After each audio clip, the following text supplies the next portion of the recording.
Welcome to Cybersecurity Vault. I'm your host, Matthew Rosenquist, cybersecurity strategist and CISO. Today, we're going to be talking about the chaos and challenges when it comes to the inconsistent and often changing, confusing taxonomy of cybersecurity roles and responsibilities. And this impacts everybody in the industry in one way, shape, or form. People coming in, people that are trying to change roles, as well as the organizations looking to fill roles with quality people.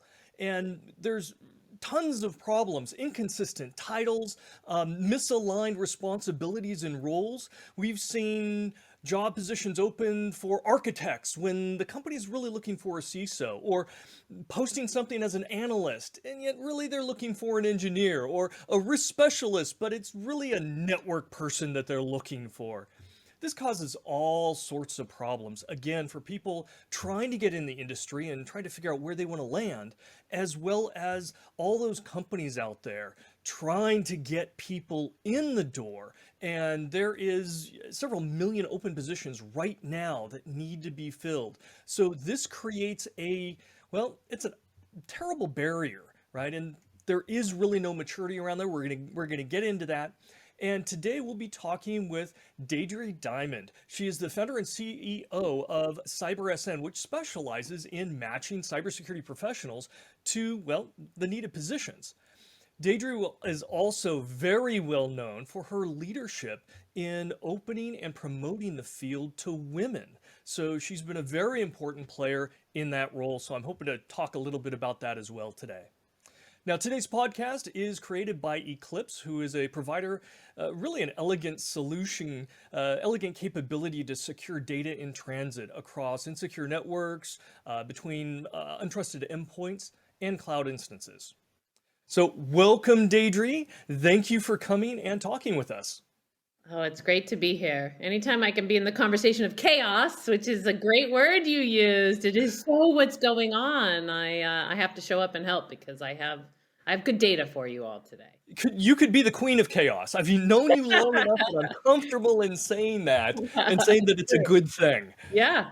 Yeah, it's funny. My whole life, people have described what I'm able to do is manage chaos, and turn it into goodness. So I like that. That's an operational mind, right? Organizing things. Yes. It is. And speaking of your history here, before we dive into the topic, I find a lot of people in our industry, we go into it, it's not an easy industry, but there was a moment in time, there was a spark or something that motivated them to get into cybersecurity and not abandon ship quickly. What was that moment for you? Why are you here in this industry? Yeah, I'm here because I worked for two serial entrepreneurial men who hired me out of college as a criminal justice major and a sociology major, double major. And they put me into tech sales right out of college, and which was staffing, by the way. Staffing is sales. You have to sell opportunities and sell people on getting out of their own way of, having challenges with each other. That being said, I did 13 years of that, and then those founders owned Rapid7. And they were selling the opportunity as the first vice president of sales. And I thought, cyber? It really intrigued me, right? This is 2007. So long time ago.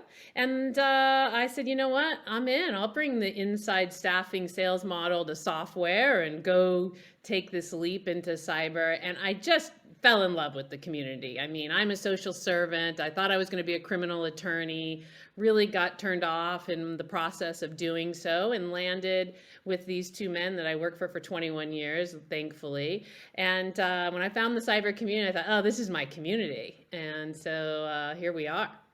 Well, we are better off in having you. So thank you for diving in and sticking with it. I've known you for quite a while, and you're all over the place and helping in so many different needed places.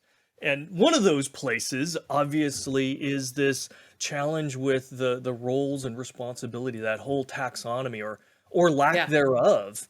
Yeah. From your perspective, what are those challenges around that space and the detriment that this ambiguity is having? Yeah.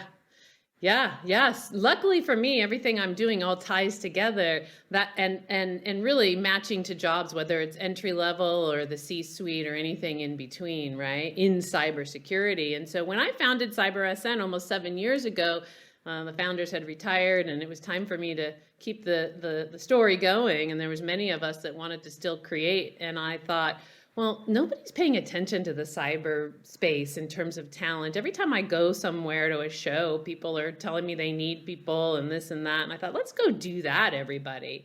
Well, the big smack in the face leaving talent for 10 years and going into software was coming back into particularly cyber, the complexity of matching. I mean, Matt, I went from a 5 day sales cycle of matching IT and software professionals to jobs. Literally, in 5 days, we'd place them. They walk into our office, we'd have them in 5 interviews in 5 days, and you're placing them, right? To 90 something days when I founded CyberSN, I was like, oh my gosh, this cost of sale, I can't build my army on this type of cost of sale, you know?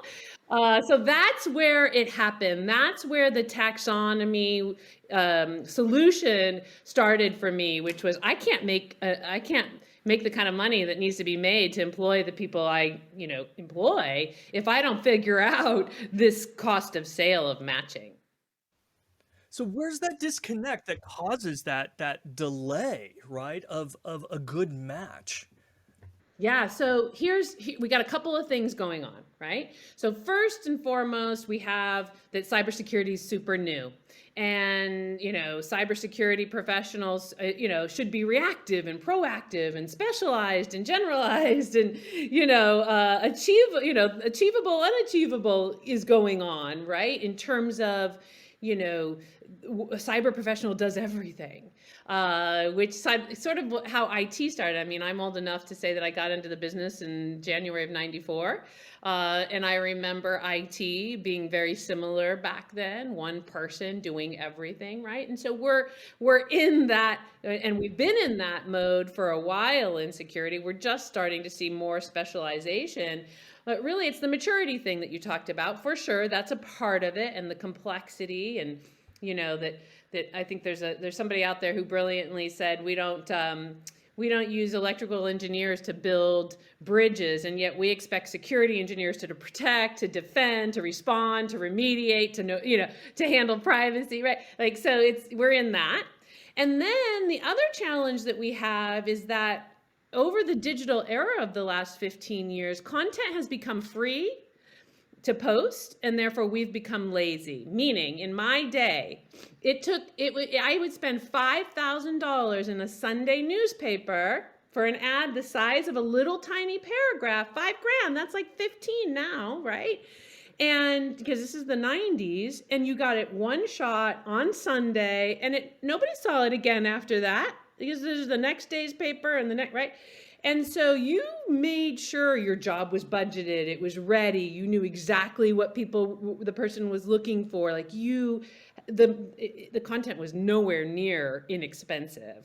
Now you can post an ad and you can leave it up for a year for a couple $100 in like every channel, right? So you put that lazy piece that content being free has given the gift, and then the complexity, the lack of maturity, and really the third piece is sort of our recruiting, how we all look at finding jobs or filling jobs as an industry of humans. It's a broken system, right? It's a completely broken system. What about the challenges with people moving so often in the jobs? Does that also add a certain level of complexity? I mean, back in the day, right, you would join a company and you would stay with them for many, many years. And yet in cybersecurity, your seat isn't even warm before you're already being, headhunted for the next job in the next company. Yeah. Is that a good thing in the industry, or is that something that's adding to that chaos? Yeah, so people moving jobs isn't because because they want more money, right? So like you can recruit somebody out, it's because you're not caring for their career. Period. That's it. It's the only reason I can do what I do. And unfortunately, That's literally statistically, that's 89% of the population, which is just mind blowing. So when I think of retention, I look at, there's no succession planning. Nobody has what I had when I walked into, doing business with those two gentlemen and the thousands that have followed us. That whole story is still at Rapid7. It's called One Moose. They still adopt it today, Corey Thomas and the team, because it matters. It's a culture of hang together and build together and grow careers. And so, it's really, this is past security, this issue of retention. It really happened when the dot-com era hit.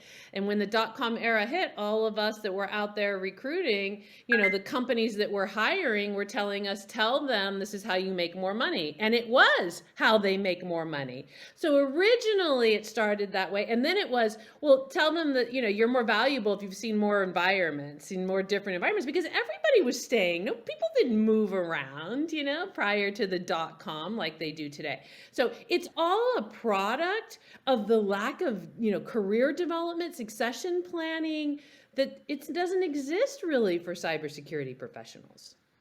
And, it takes a certain amount of forethought, especially for the companies trying to hire in. And when I talk with them, I say, you're trying to fill this critical role, you're having problems, and you're not seeing the fact that you really have two problems. Not only do you have to fill that role with somebody qualified, you have to keep that person, right? And that's a continual care and feeding to make sure that you're doing the right thing for them and you're not overburdening them or overworking them, and you're treating them with respect, because they will stick around unless that, golden ticket comes their way, and you can never predict that. But you've got more than one challenge, right? Yeah. Get them in and retain them. Yeah, so a couple of things come to mind when you say that. One is I have extreme sympathy for our security leaders, who again are those people that are supposed to, do everything, and so are their teams, and yet their budget constraint more than I've ever seen in a department constrained. And yet I also get it as a CEO,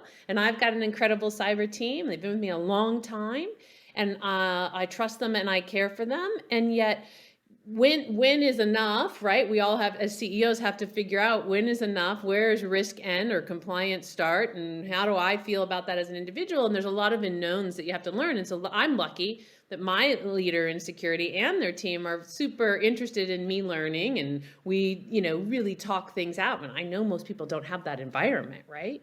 So, I have extreme sympathy for these security leaders who don't have the money for succession planning. I mean, let's talk about what succession planning is. Succession planning means 2 people per position, basically, right?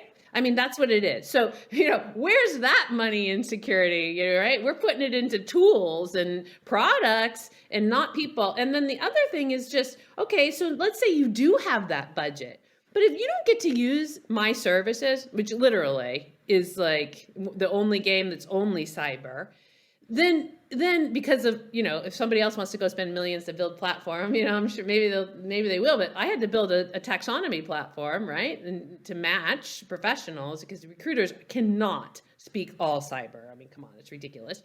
And so anyhow, not only are they trying to get these budgets, but they're also really challenged with, not having recruiting, services to service them. So there are my clients, and you see them out there posting all the time. Yeah, if you want to not fill your roles, don't use CyberSN, but then there's the people that still have to wait 6 months that are my clients, because internal policies, they've decided they want to try and save the money, right? Yeah. And so companies on average wait 8-9 months to go outside. And then, where are they going outside? And so, they're also restrained by just, you have to recruit these people. We have to know the marketplace. You have to know where is somebody probably at their career. And if you're not as specialized on that market and you're not tracking and creating your database that way, well, good luck. It's like a needle in a haystack. Well, I've seen throughout the years and even this year, so many job recs that, again, they title them, hey, we need an architect. And you go in there and no, they're actually asking for a CISO, or they're asking for a risk analyst or a SOC 1 or something. That shouldn't be that way, right? I mean, we've had it for so long, and yet Why is this still a pervasive problem? And how do organizations get around it? Why is it still that way? Yeah. So part of it, again, unfortunately, is people being lazy. And to all you hiring managers, I love you tremendously. And you can be lazy. You can go and cut and paste other stuff and throw it over. And I mean it, because at this point we've been talking about it too long. That's the only reason I'm using lazy. But really, the other piece is that traditionally job descriptions are made more like a profile that I'm looking for. And so these job descriptions don't make any sense because people want to make profiles of people they think they're looking for. Well, that's not a job description. A job description, as you can see at cybersn.com, and you can build jobs for free and export them. I can't save the planet as much as I'd like to, so I'm happy to share what I've got. Is to say that what are the tasks and what are the projects that you need completed? So that's part of it, is that we're making job descriptions based on profiles we think, So I want somebody with 5 years of this. I want somebody of 2 years of this. And they must have this technology or that. Versus, no. What's the job? Like, if you want somebody What to, are they delivering at the end of the yeah, day? if you want a passive job seeker to even remotely, you've got a shot at them responding to that job. Don't talk about what you think they should look like. Talk about what your job is. And so part of it is that, and that takes time. Like I said, it's very tricky. A SOC analyst to one person could be 10 different profiles. And so that's why I built what I built. That being said, the other piece on titles is partially, just people not paying attention and not taking it seriously enough and throwing stuff over. But the other part is HR having to work within these titles that they have inside their systems that, oh my Yes. gosh, you'd think that changing them is like, somehow it's the most disruptive thing in the world. I don't know what it is, but it's like taboo, We Uh, don't have that job title. We can't create a new one. Right. right? Yes. And so you're trying to force these jobs into these other title categories, which have to do with salary, and that's the challenge, right? The are tied to salary bands, and they're trying to fit within that. And again, we can't blame them. What are they supposed to be? Know They're this not skill? experts. Right. Right. So, which is why I go back to this. We have a broken job searching system. Like, our job sites today are, any job in the world, right? Like Indeed, ZipRecruiter. So there's no speaking to, sort of a profession. My website today does an okay job with it. It certainly doesn't do a great job with it. But what I'm going to be launching this summer is the marketplace that I am and that we are. Meaning to one profession on careers, and anything and everything that has to do with your career, right? And jobs is certainly a part of it, but there's a lot more of it. And so we don't have that today. And like, I can't even search in my email and find the stuff I need on, easy enough. Meanwhile, people are supposed to go search these big engine job boards and find the right job and match themselves. I mean, it's just ridiculous concepts. We're doing it and flipping it on its head already, but the marketplace will make it easier. Okay, so from a job seeker's position, we've established that job recs, many times what they're going to encounter, not accurate, not necessarily reflective, may not have the right title, may be a cut and paste for skills or years that, well, aren't real. I've actually seen, requests for, hey, you need to have 10 years experience in this, yet that technology that has only existed for 8 or 6. Really, I also see where sometimes organizations will put, we want this whole list of certifications, right? That's part of that profile in my mind. When in reality, it's disjointed as compared to what they actually want the person to do, and it's putting up a much higher bar that's unnecessary. So as a job seeker, that's got to be scary coming into our environment, especially somebody coming out of college or getting a degree or getting a certificate and going, wait a second. So the job roles aren't accurate. The job descriptions aren't accurate. The expectations for years or experience may not be on par. And oh, by the way, my job may fundamentally change because this is constantly evolving. The threats evolve. Cybersecurity has to then respond to that. So okay, maybe I don't want to be in this field is the only thing that I can think of. That how does it respond, and does that contribute to this massive problem of not enough good talent coming in to the industry? Yeah, this is the part that makes me angry at this point. When I first discovered it in 2014, when I founded my organization, I thought, oh, I gotta solve this. I gotta save my friends. Like, oh my gosh, as somebody that never had to deal with this crud, like these poor folks. And then I'm like, once I got into it and really just, constantly in the emotion of it, right? Like a professional, if they truly do want to leave their organization, then that means they're hiding behind the people that they work for and with and not sharing that information. And to see them in that state for months and months at a time, trying to find the right fit, it's awful. Who wants to lie and hide? And nobody, certainly not security people. It's just disgusting. Number two is that, the idea that a professional should only look when they're desperate for something new is also silly, because career advancement, they're not being taken care of. And so, these professionals are struggling with how do you be a professional in cyber? How do you grow? How do you move your career? What do I do? And so, yeah, it's maddening. And so what I say to all of them is, I'm changing that game, and definitely make a profile on our platform, and you're covert until you want to apply to a job. And our jobs are all based on the taxonomy of cybersecurity professionals. In fact, today, Matt, we launched the 45 job category update. So we were at 35. You were at 35. I know you were at 35. I know. 45 went out like minutes before you and I are meeting, which makes I've got to go so take happy. a look at that. It's super awesome. It's only been 1 year, and that's how much this has, grown and specialized. Like IAM is its own functional role, right? DevSecOps is its own functional role. No longer are those, security engineers, if you will. So anyhow, that released today. But the idea is that there ought to be, and certainly our marketplace is the ability to see jobs at any time that, that really, truly you're qualified for. Because here's the problem.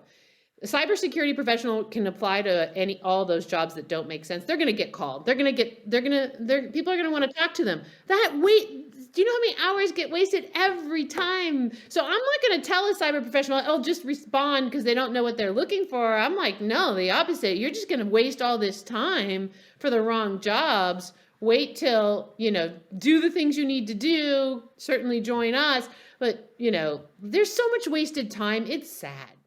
Like hours before somebody figures out it's the wrong job and they've been speaking to the company multiple times, not even close to a fit. It makes me crazy. It literally, it's a national security issue. That's what I was going to tell you. Like, are you serious? We can't match the people that are protecting us to jobs. So then they go unfulfilled at their job and they're settling, and then they get depressed and burn out. Oh, that's great. And these are our protectors. I mean, it literally makes me crazy. And I work every day, how hard, to solve this. It will be solved. We will solve this. I mean, come on, we solved it we solved it in marriage statistics, the dating app.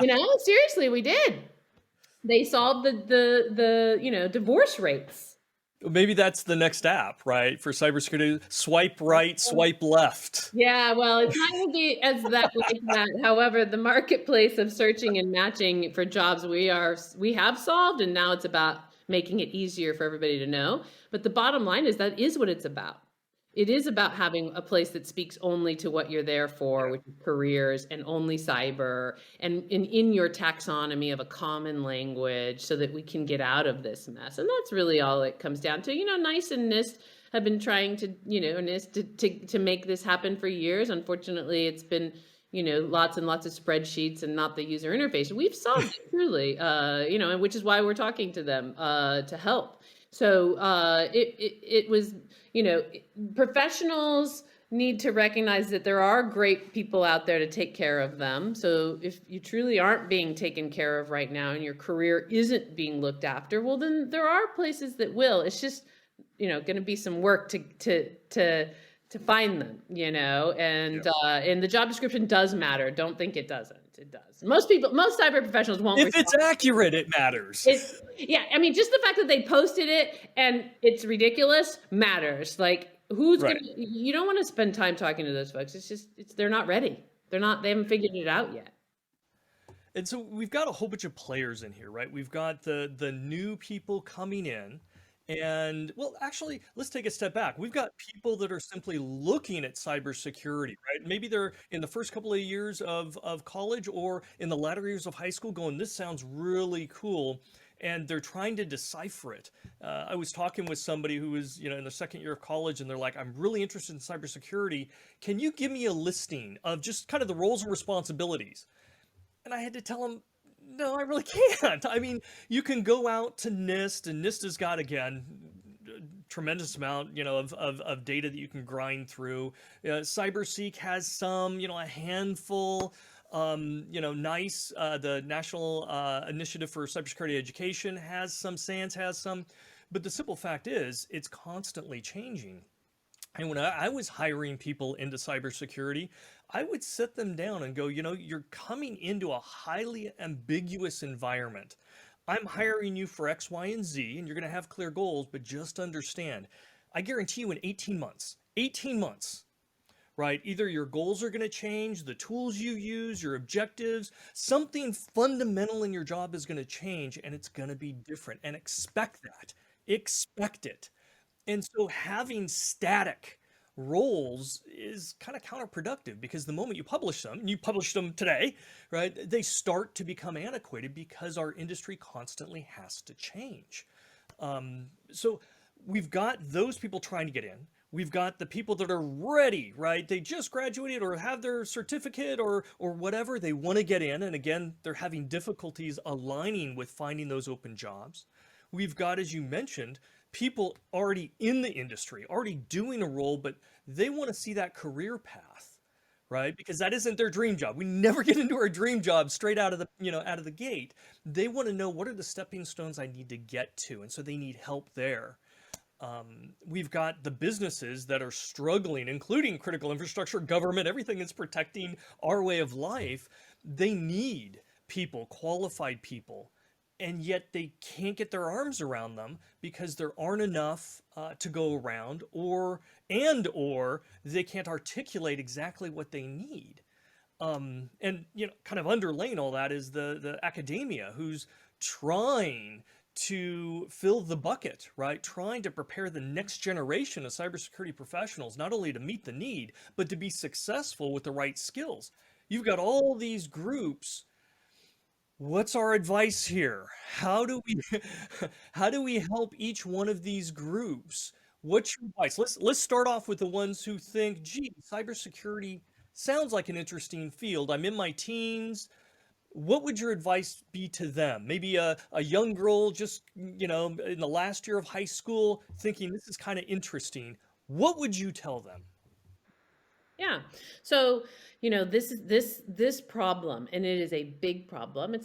That's why I'm saying everything we're talking about today is a big problem, and they're all tied together, right? New people coming in is tied to succession planning. Where the hell are you going to come from? And by the way, with the way education is today, to make somebody a valuable cyber professional out of most educations that aren't really hands-on is years, right? So, how do you do that with succession planning, right? Like this is complex stuff. So I've been answering this question since the beginning. When I founded Secure Diversity, it was to bring women into the industry, and then I was faced with this shit show, as I call it. And so I can't stress enough that everything that I've been doing in our brands of CyberSN and Secure Diversity is really the entire marketplace. And so now I'm launching it all digital instead of, we do so much services for this, right? So what does that person do, that entry-level person? Well, they've got to figure out, like, okay, are they going to be attacking, defending, privacy, data, right? Development? Where are they going to be in cyber? And just that process of, how do I pick? Because no professional is going to hire that person if they don't come with passion. And Yep. right, every one of you all say that word, right, about interviewing. Oh, yes. And so Get you through the day, that and coffee. yeah, Yes. exactly. I mean, it's super true. And so which passion are they going to have, and which curiosity are they going to have, and how do they even know what they all are? Which is why again, that taxonomy of the job categories, which is now 45, is so important. And in the career center of our marketplace that we're launching, we will have every one of those jobs define what a typical day looks like, what your life looks like, how you progress, how you move. I mean, I've been doing this. My services, I have amazing people that work at CyberSN, as you know, we do this, as a service, and it's not scalable, right? It's certainly not scalable. Or even in our events, our Day of Security events, it's like, yeah, it's great, but we need more. We need it for men too, and all genders. And so the marketplace and career center, I'm putting it all together and investing in that solution, right? But really, that's the first step. They have to figure out which one of these job fields and categories, right? And then it's like, okay, so now I know I'm interested in this one. What do I do? And that information, how do I get the education that I need? How do I get the certifications? Which ones do I need? All of that is going to be in our marketplace because it's all around me all day long. Can you imagine how many friends I have, their kids, never mind their friends' kids, never mind all my teammates, friends' kids. I mean, my God, there isn't a day. Today, I've probably had 3 in my inbox from very high profile cyber professionals. Can you help my so-and-so? No joke. Okay. So this is all around me. Never mind me watching my nieces graduate, which is really what sparked me to help the entry level the most, because nobody pays me for entry level, of course, yet. Is my own family members, right? So really that's the beginning and the end, which is the education, and then the jobs. How do you, one place for internships, one place for entry level jobs, and using the same matching that I use, as our algorithms and such. And so we're for the first time going to be servicing that in this career marketplace, CyberSN launching. But it's a mess for these folks. In the meantime, they need to go to every meetup. We publish that regularly, as you've seen, the meetups, the events. Like, you got to go out there and meet people, because nobody pays to hire an entry-level person. Nobody pays for our service. Yeah. So we give as much as we can to help, but it's really networking and what have you. And then in terms of the education side, the good news is, one of the reasons why 35 categories went to 45 categories is the massive amount of advertisement that has gone on in the last 12 months for cyber professors and teachers and educators. Like, it grew tremendously, much like privacy did, right? And so that was really cool to see, but yet, we still see cyber fall under, software engineering degrees or computer science degree, right? We can't solve that right now just yet. If we got, unless that happens and hands. That's another show. That's another episode. Yeah. We're not going to get very far until those things happen, and we're doing, actual, not the theory of cloud, but like, practicing in the cloud with our Sims, like those two things have to happen, have to happen. And this is a national security issue. We are defending against a diverse group of people. So, which is why I thought, okay, my content's here for all genders. I don't care, but I specifically have to go out and socialize it to the women and out in the industry, because they're socialized to think it's not for them. So that's why I target them. And particularly, high schools and, is really where we're going next. So right now we're 18 and over, but we have content for high schools. We don't get to them, and we're going to start getting to them and hold these events for them. That's outstanding. I mean, because the reality is we need more competent people in this industry, especially as technology continues to rise, right? We need to be able to protect it. Otherwise, we lose that trust, and innovation then will suffer greatly. And we all love our digital technical toys and services. That doesn't go away. Yeah. So we need more people. Going younger, obviously the right thing. And, unfortunately, the history in cybersecurity hasn't been one of equality. We don't have a representative amount of women. There's, a lot of minorities that are not in there, and we need all those perspectives, all that experience, because the bad guys have all that benefit. They have a diverse background and very creative and everything.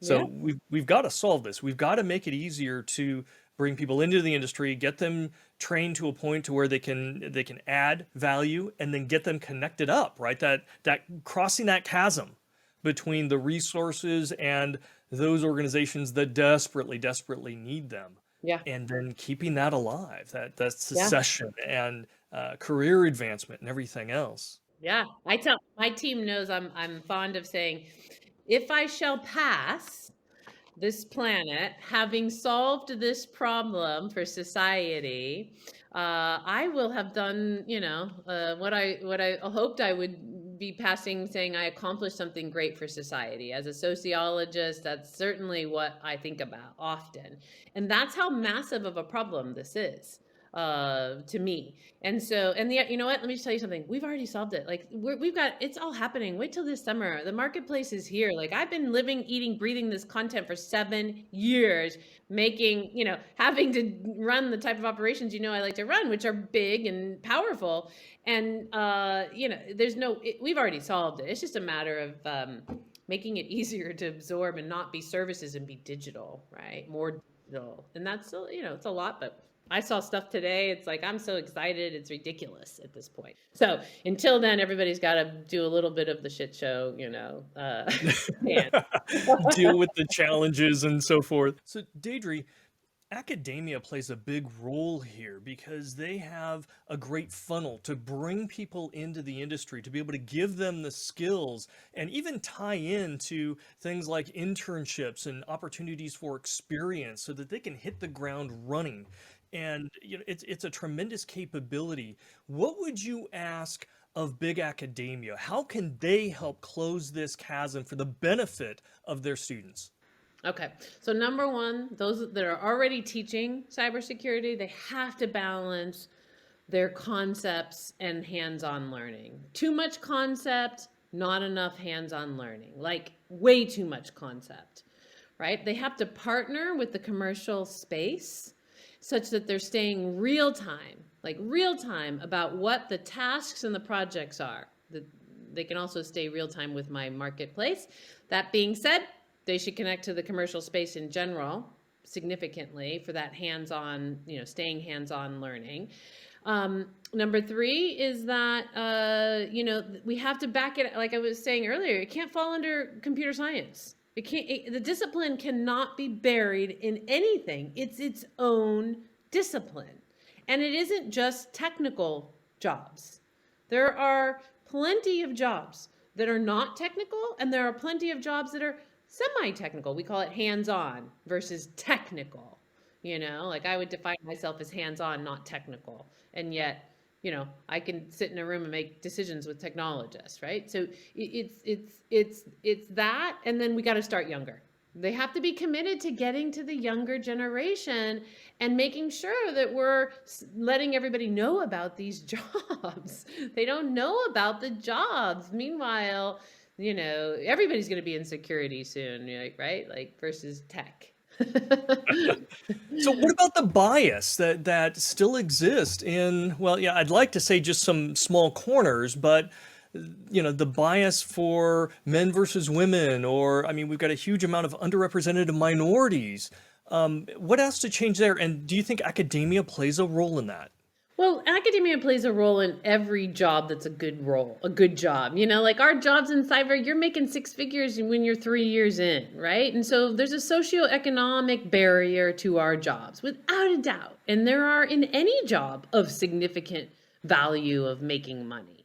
And so this is a massive problem. It's gross, and it is a societal problem. And so we've got to get to those schools and make sure that they have the same access to cyber training as everybody else. And they need the same access to being a doctor or a lawyer or an attorney, right? Like this is the problem that we have today in society. It's access to the type of education that gets these jobs has economic barriers. It's the main reason why I do spend so much time raising money for the Day of Security event. It's because I need to put that money into training certifications for these women.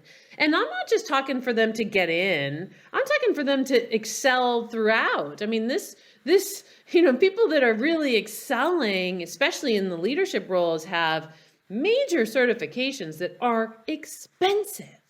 So until that goes away, which I can't wait till it does, and I hope somebody takes that on, but for right now, I don't have time for that to wait. I just got to get them these certs and these trainings, right? So, and that's what the money goes towards. We have this isn't just cyber. This is a socioeconomic, massive educational issue that we have. So you gave some good advice in regards to, especially people looking to come in the industry, and even some of the graduates who don't really know what they're doing. Right? Find that path, that something that's going to drive your passion. But I know, and my heart goes out to many of them. They look at this chaotic landscape, and they get scared. They get intimidated, and they start questioning either their technical skills or whether they have the right social skills or communication skills. And you start seeing them shrink and take a step back. It just seems like a mountain to climb, a monster to slay. What advice would you give to somebody that's in that mindset? Yeah, well, I mean, they got to get away from whoever they're interacting with in business as fast as possible because that's just horrible. So that's one thing, because whoever they're around that's more senior is not providing a good environment for them, right? Like they need to know it's not them. They need to know that it's whoever they're around, truly. And they need to find another spot immediately, because that is or imposed upon them. It is not reality. Today's world, in tech and in, let's call it for sure, cybersecurity, you do have to have a level of intelligence. But it is not true that you have to be extremely technical. And so I would say to people in general, is if you're finding that the roles that you've chosen are too technically challenging for you, and it's not just the culture that you're in that you need to get away, well, then you're probably not in the right role. There are, like I said, there are technical and then there's hands-on where you still are working with technology and you still are intelligent. And yet to be technical in the sense of technical is a much different mind. It is an engineering brain. I do not have that brain. And yet I can be in technology, right? And be considered maybe by my parents technical. You know what I mean? Like that to me is they're in the wrong role or the wrong culture or both. And they need to look at both always, because there is a place where that doesn't exist, where one will feel empowered and like what they're doing and learning. And while it may be challenging, it's also exciting. Right? And rewarding. It can be very Rewarding, rewarding, yes. right? And it sounds like, and I absolutely believe this. If somebody has an interest or a passion in cybersecurity, there's a place for them in the industry, right? Yeah. And it doesn't necessarily have to even be in a cybersecurity organization. You might be in a product group, or you might be in legal, or you might be in HR, and yet you're still going to be working on cybersecurity. And so don't be afraid, right? Don't back away. If you've got an interest and passion, move forward, put forth the effort, and find that role. It is out there, and you can make it happen. Yeah, well, that's why the 45 job categories, has sales. I came up through sales. My domain is sales, and yet I have I run a tech company, right? So Perfect example, yes. Right? Marketing, product management, and then of course, legal and privacy. And so all of that is in the 45 job categories. And it is super important to understand that you may find one of those roles better fitting for you. A lot of people go into sales from being on the quote tech side. So securediversity.org is the not-for-profit that I founded. It's one of the founding supporters of the Day of Security event, along with Lookout Software, another founding organization. The idea is that we showcase the 45 job categories. It was a lot less when we started this. In fact, when we first started, it was really just the technical roles, right? And the AppSec and OWASP was around and helping in the early days a lot, and they're still around, don't get me wrong. But and so this event is about two things. It's about bringing women into cybersecurity by showcasing the 45 job categories in the morning, share with them about all these different jobs and what they are, how to think about them. And then they get a full day to go listen to female or women speakers that are craftswomen in these specific fields of cyber. So they get to go see their craft and share their craft with these women, right? And so both women get to present, get more experience presenting, right? Sharing their craft, give back, sisterhood type of concept. And then, of course, there's sponsors. It's a great recruiting ground. Traditionally, we have like about 35% come from IT. Many are just younger in cybersecurity that show up, another 25%. And then the rest are truly entry level, really would love college, graduated, or maybe have been home raising kids, want to come back into the workforce. And so it's great recruiting grounds. It's a great place to show off products and services. You get a booth, you can, share there. So really what we do in raising this money, so first of all, it's a free event. Nobody pays for it, never have they. We used to hold it at the Federal Reserve Bank. I love you all, by the way.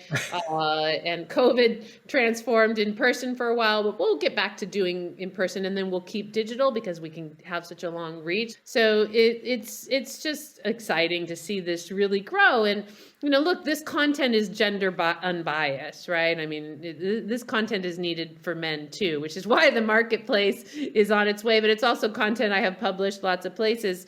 And so, we have to go specifically target the women because they're not being they're being targeted to not think about cyber. Otherwise, this content really needs to be heard to everybody. And so it's inclusion of everybody. You're including everybody. I like to hear that. We'll record everything so men can watch. But again, the marketplace will have everything. But please get involved. We have another issue that we have not talked about today, which is that women are stuck in middle management. And it is a significant problem. And there is a lot of unconscious bias going on here, meaning what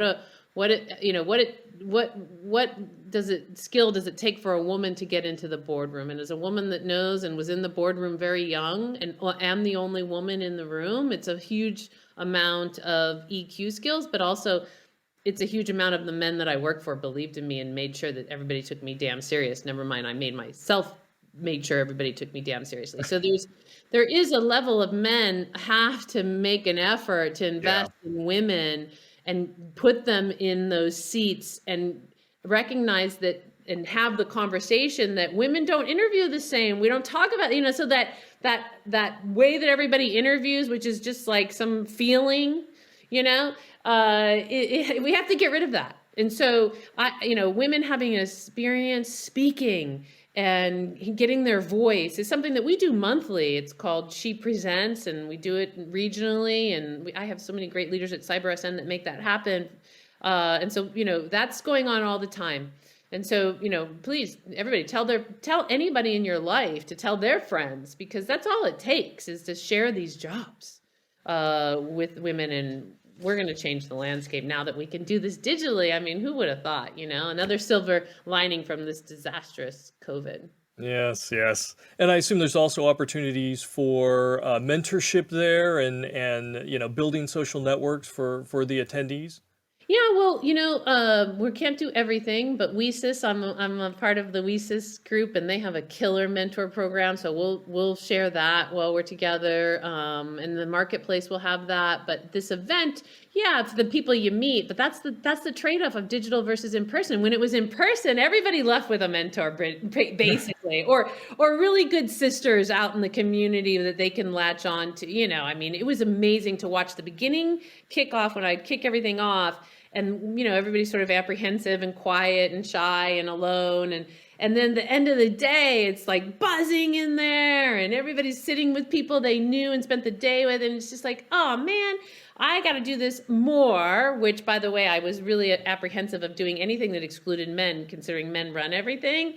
And it really concerned me, like, how are we going to solve anything without the men? But then my team convinced me, and then I experienced that. And I was like, oh, we need to do both, always men and then separate, because it really is powerful, really powerful. So the mentorship will come as a part of our information. And so that's important. People speak, sponsor and attend is the ask. Well, outstanding. Hey, Deidre, always a pleasure talking with you. You've put a lot of light on and recommendations for the different groups trying to tackle this problem. And the lack of a strong taxonomy, within cybersecurity, it does impact everybody, from the people coming in to the people already entrenched looking to change their careers to all the companies that need to connect with those resources. So I want to thank you very much for your insights and your participation today, and I look forward to having another chat in the future with you. I do too. I really appreciate it as well. Thanks for making this a real spotlight.